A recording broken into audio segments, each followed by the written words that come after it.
वहै तेजस्विनावधीतमस्तु मा विद्विषावहै। ओम शांति शांति शांति।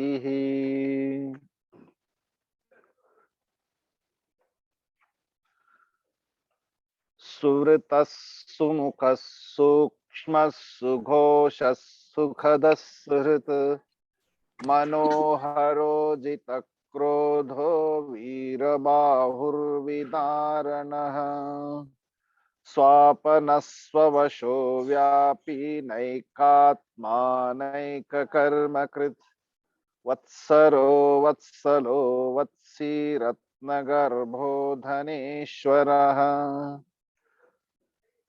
धर्मकृद्धर्मकृद्धर्मी सदसत्क्षरमक्षरम् अविज्ञाता सहस्रांशुर्विधाता कृतलक्षणः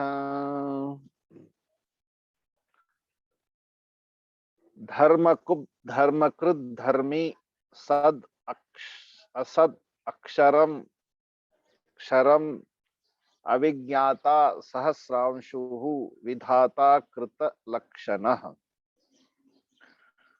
भगवान के अनेकों नाम इसलिए सहस्त्र नाम कहा गया है।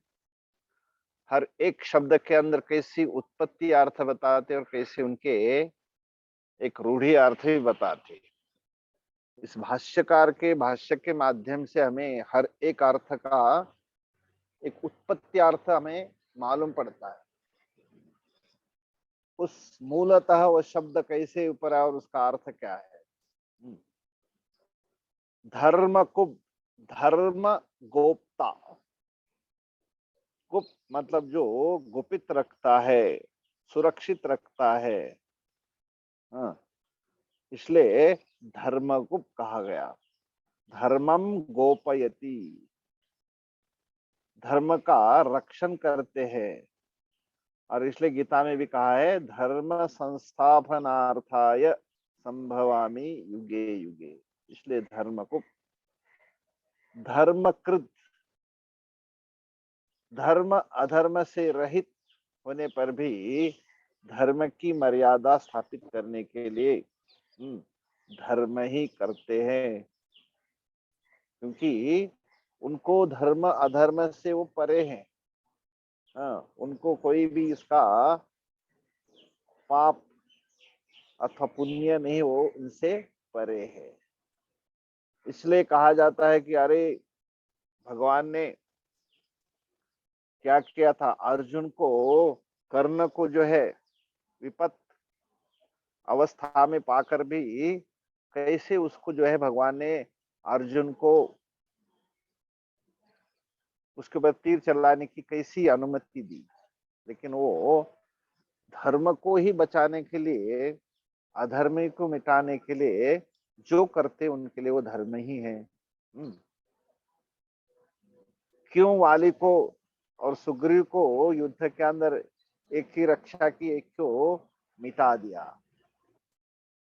तो अनेक को प्रश्न ऐसे आते हैं, तो बराबर उसका अर्थ ये है कि वो धर्म की रक्षा के लिए ही वह अधर्म को मिटाते हैं। तो इसलिए धर्म अधर्म विहितः अपि विहीनः अपि, दोनों से धर्म अधर्म की, धर्म की मर्यादा स्थापन करने के लिए धर्म ही करते, इसलिए धर्म ही स्थापित करते, इसलिए धर्मकृत धर्मी है ना।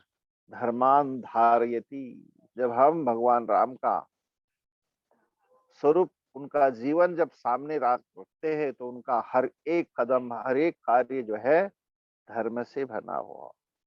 पिता के वचन को परिपालन करने के लिए उन्हें एक क्षण में भी अपने राजगद्दी को सोचा नहीं, और तुरंत पिता के शब्द को सार्थक करने के लिए प्राण जाई पर वचन न जाई, ऐसा यह एक सिद्धांत है। तो इस सूर्यवंश वालों का तो उन्होंने बिल्कुल खुद अपने आप में धर्म स्वरूप होने के कारण क्या करते हैं, धर्मी, धर्म को धारण करने वाले। खुद यह धर्म का स्वरूप है। फिर धर्मी सत, सत असत है ना, ये दोनों ही उनके स्वरूप कैसे बता। सत इसलिए है कि कभी भी उनका अभाव नहीं होता तीनों कालों में। और कहा जाता है कि सृष्टि के पहले भी सदैव सौम्य इदम अग्रे आसीत, ये सत्य स्वरूप पर ब्रह्म सत्य है। और कहते ये पहले भी था, अभी भी है।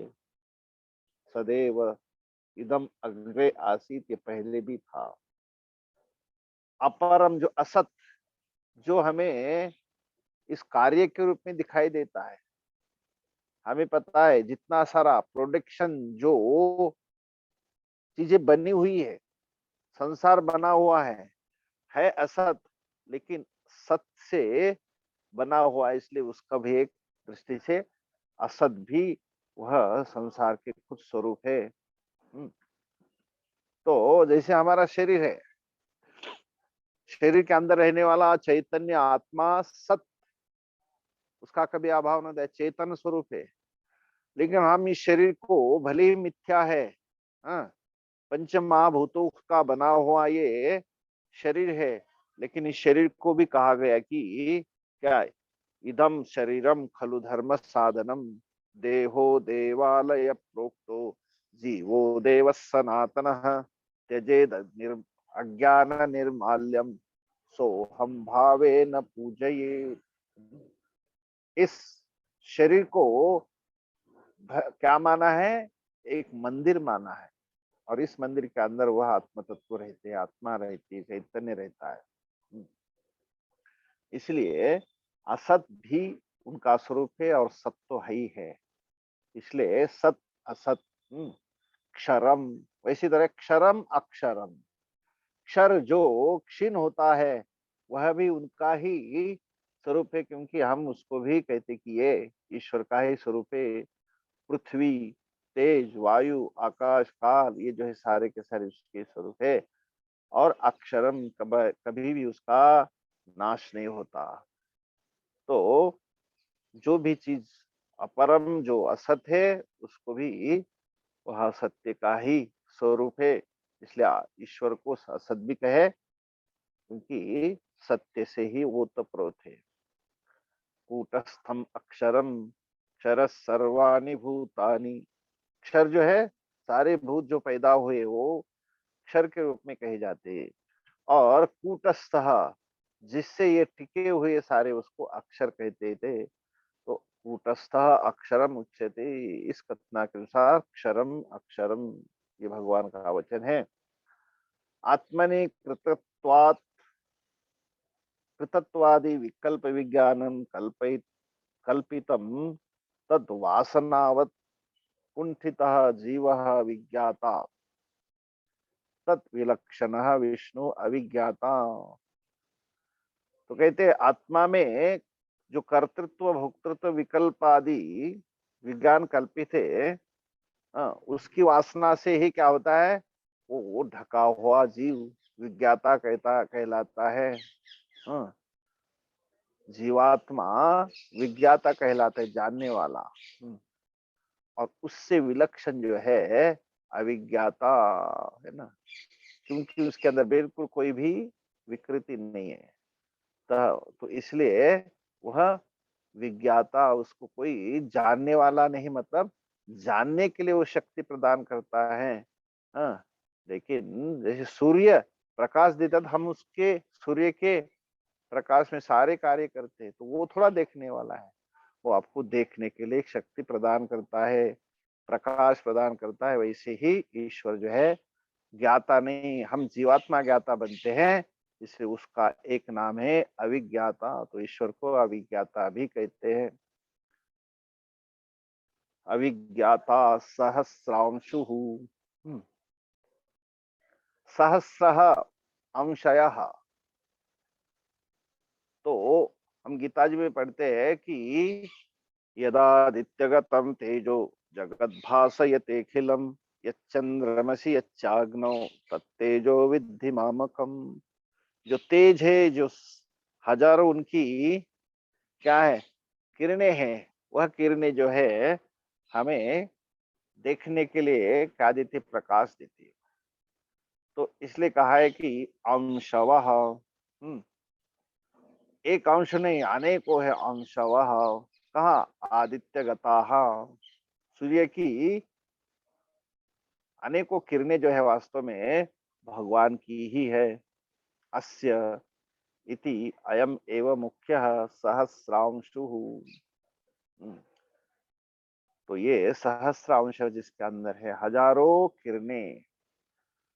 इसलिए तैत्तिरीय ब्राह्मण में कहा था एन सूर्यस्तपति तेजस सिद्ध तथा एव, जिस तेज से प्रज्वलित होकर सूर्य तपता है। एन सूर्य तपति तेजस सिद्ध, और यथादित्यगतम तेज जगत भासयते खिलम। आदित्य में जो तेज है वो स्मृति गीता भी वही बताती है। तो इसलिए सहस्रांशु, हजारों अंश जिनके हैं। विधाता, विशेषेण धारयिता, सबको धारण करने वाला। भूतानाम धातृन दधाति इति विधाता, समस्त भूतों को धारण करने वाला। जैसे शेष के रूप में पृथ्वी को धारण करता है, जितने दिग्गज पर्वतों को विशेष रूप से धारण करते हैं। इसलिए विधाता, टू कैरी, टू होल्ड, सब कुछ जो है धारण करता है।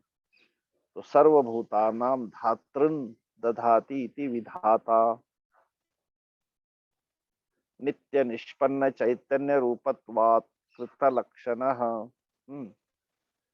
जो नित्य सिद्ध चैतन्य रूप होने के कारण कहते कृत लक्षणः। और लक्षणः एक अर्थ उसका क्या होता है कि कारण स्वरूप, और दूसरा अर्थ होता है जो शास्त्र है ना। जो लक्षण यानी उन्होंने शास्त्र की रचना की। कृतानि लक्षणानि मतलब शास्त्रानि अनेन इति वा। तो जिन्होंने शास्त्रों की भी रचना की, इसलिए उनको कहा जाता है लक्षणः, कृत जिन्होंने धारण किया। इसलिए कहा जाता है वेदा शास्त्रानि विज्ञानम एतत् सर्वं जनार्दनात्। वेद शास्त्र ये संपूर्ण जो है विज्ञान जनार्दन से ही हुए हैं। तो जितने सारे भाव अभाव जो है कृत विलक्षणः इति एत्र वक्षति। सजातीय विजातीय व्यवच्छेदकम लक्षणम सर्वभूतानां कृतम अनेन इति वा आत्मनः।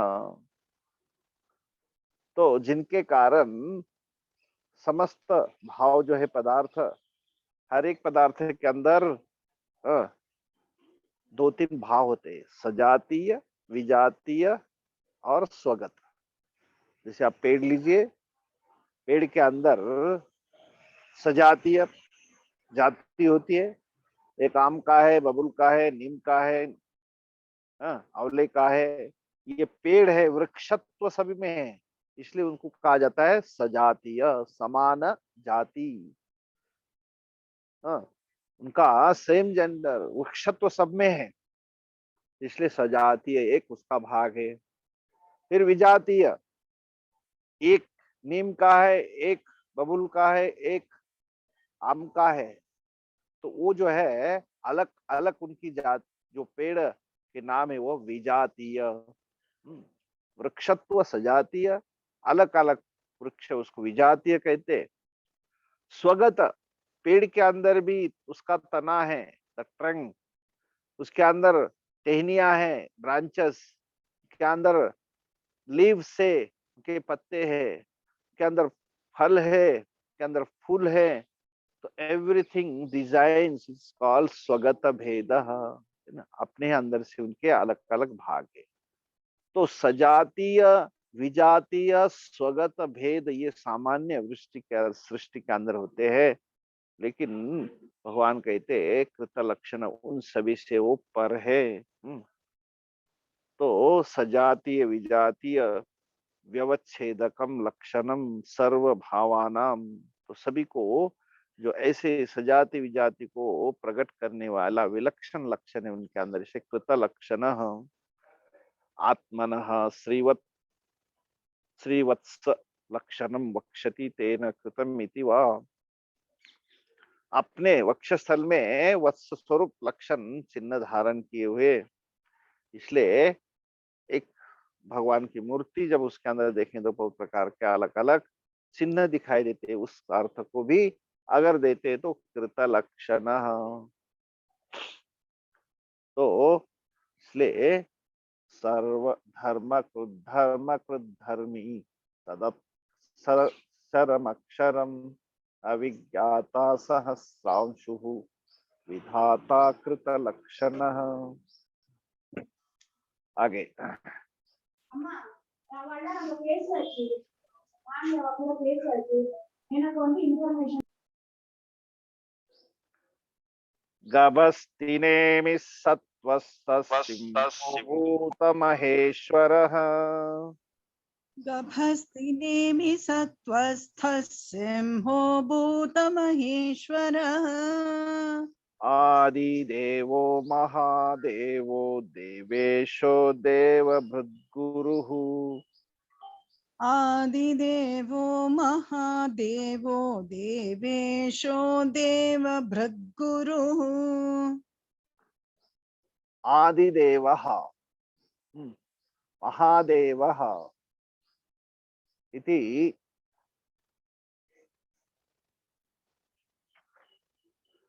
गभस्तिनेमिः सत्त्वस्थः सिंहः भूत महेश्वरः आदिदेवः महादेवः देवेशः देवभृद्गुरुः। गभस्तिनेमिः, गभस्ति कहते एक प्रकार के जो किरण होते हैं, सूर्य के जो किरण होते हैं, उसका मंडल होता है सूर्य का, उसके गभा मतलब है एकदम बीच में रहने वाले किरणों के जो चक्र उसके बीच में सूर्य रूप से जो स्थित होता है, तो गभस्ति चक्रस्य मध्ये सूर्यात्मना स्थितः। तो किरणों के चक्रों के बीच में सूर्य रूप में स्थित है, इसलिए उनको गभस्ति नेमि ही ऐसा भी नाम दिया गया है ना। ये सूर्य जो है सबको प्रकाश देने वाला, तो सूर्य के रूप में गभस्ति नेमि ही किरणों के बीच में उस चक्र के बीच में सूर्य रूप सबको प्रकाश दे रहा है और सबसे परे है। किसी भी प्रकार के विकारों से वो कैसा है, भिन्न है। वही सूर्य बगीचे में लगे हुए सुंदर सुगंधित फूले उसको भी प्रकाश दे रहा है। वही सूर्य गटर में जो बहुत सारी चीजें बदबू मार रही वहां पर भी सूर्य प्रकाश दे रहा है, लेकिन उसके अंदर किसी प्रकार का विकार पहुंचता नहीं। ना तो उस खिले हुए फूलों की खुशबू उसको विकृत करती है, ना तो ये दुर्गंध जो है गटारों का सड़े हुए चीजों का वो भी उसको दूषित कर सकती, वो उनसे पर है ना। लेकिन सबको प्रकाश देता है, गभस्ति नेमि ही सूर्य के बीच में रहता हुआ सबको प्रकाश देने वाला गभस्ति नेमि ही सत्वस्थः सत्वम गुणम प्रकाशकम। हम हमेशा देखते हैं सत्व रजतम हमारे प्रकृति के तीनों गुण हैं, और इन तीनों गुणों से हम प्रभावित होकर के अपना जीवन का कर्म करते हैं। सत्व गुण हो तो हम अच्छा कर्म करते जो दूसरों को भी अच्छा लगता है और खुद को भी अच्छा लगता है। रजोगुण में स्थित होते थे आदमी एकदम शांत नहीं रह पाता, उसको कुछ ना कुछ करने की अंदर से प्रवृत्ति बनी रहती है। और तमोगुण के अंदर वह अपने आप में क्या होता है, ना तो सत्युक्ता रहती है, ना तो उसके अंदर एक्टिवनेस रहता है, एकदम लेजीनेस जो होती है वह, उसको कहा जाता है तमोगुण, है ना, निद्रा आलस्य से घिरा हुआ।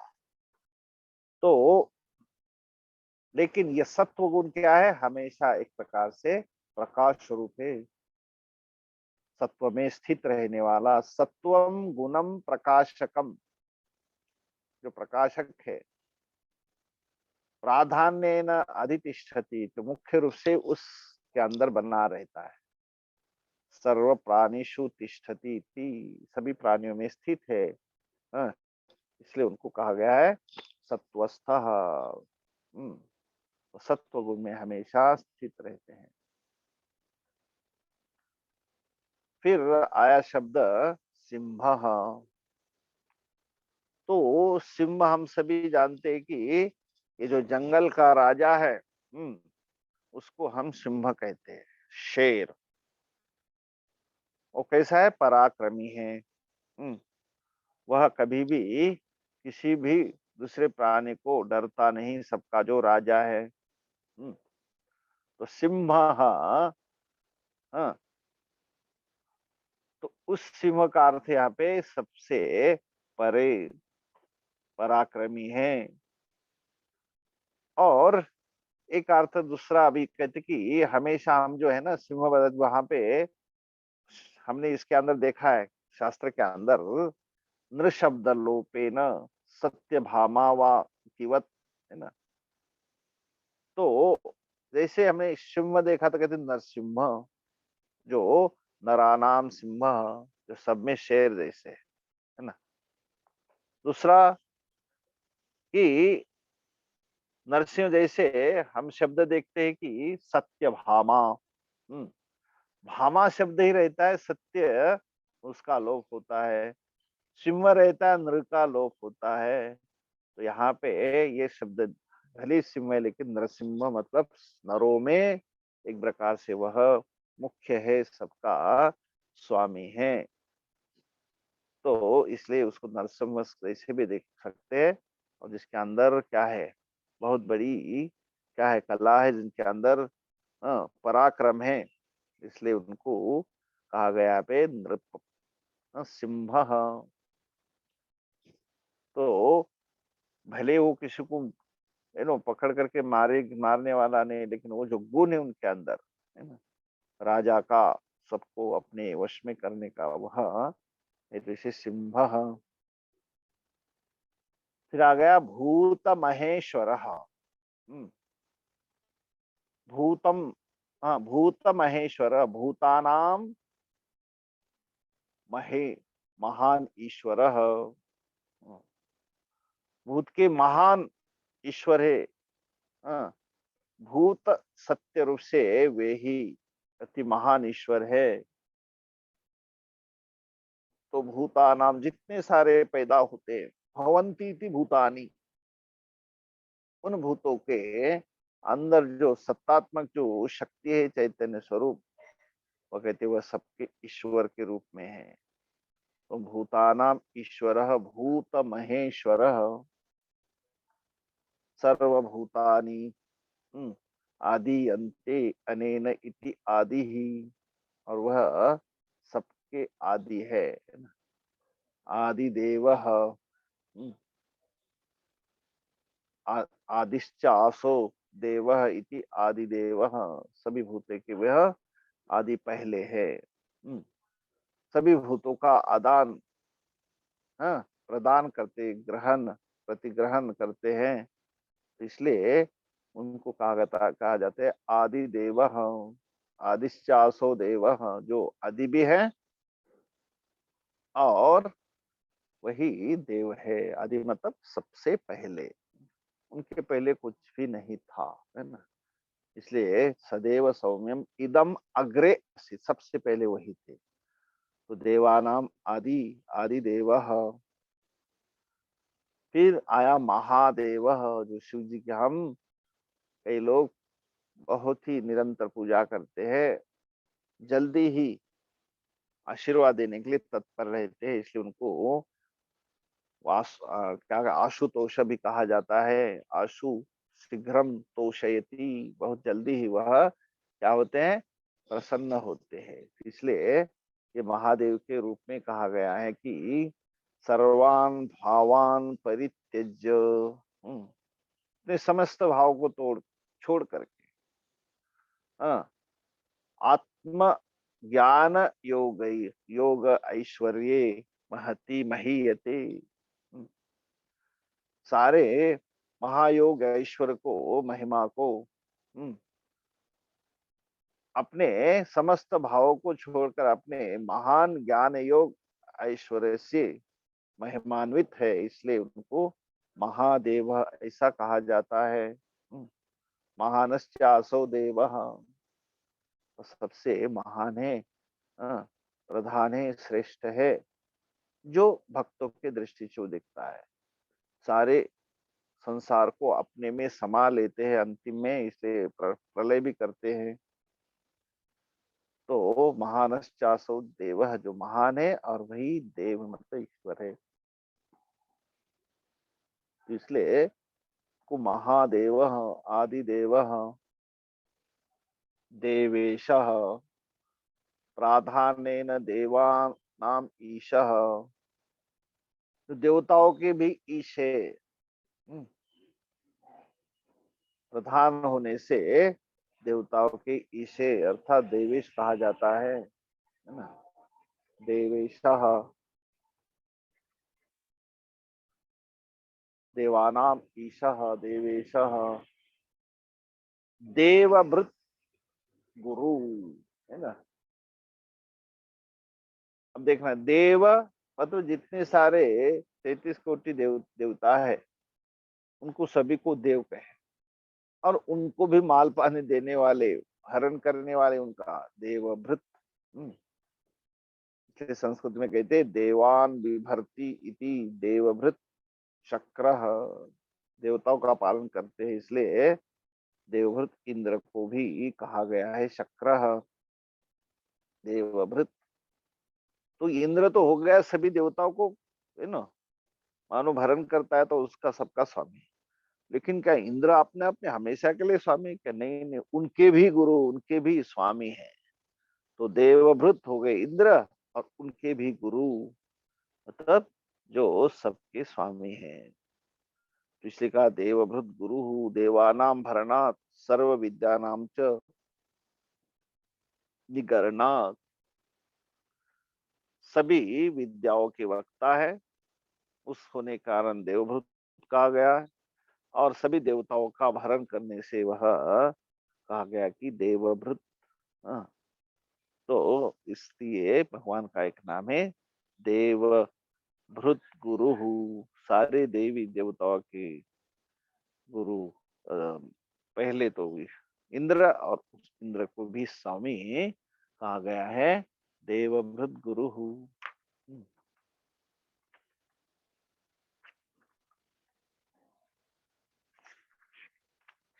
ठीक, इतना ही रखते हैं, पता नहीं कितना टाइम हो, दो साथ में बोलते हैं। धर्म कृत धर्मी सदसत्क्षरमक्षरम् अविज्ञाता सहस्रांशुः विधाता कृतलक्षणः गभस्तिनेमिः सत्त्वस्थः सिंहो भूतमहेश्वरः आदिदेवो महादेवो देवेशो देवभृद्गुरुः। ओम पूर्णमद पूर्णमिदं पूर्णात् पूर्णमुदच्यते पूर्णस्य पूर्णमादाय पूर्णमेवावशिष्यते। ओम शांति शांति शांति। हरि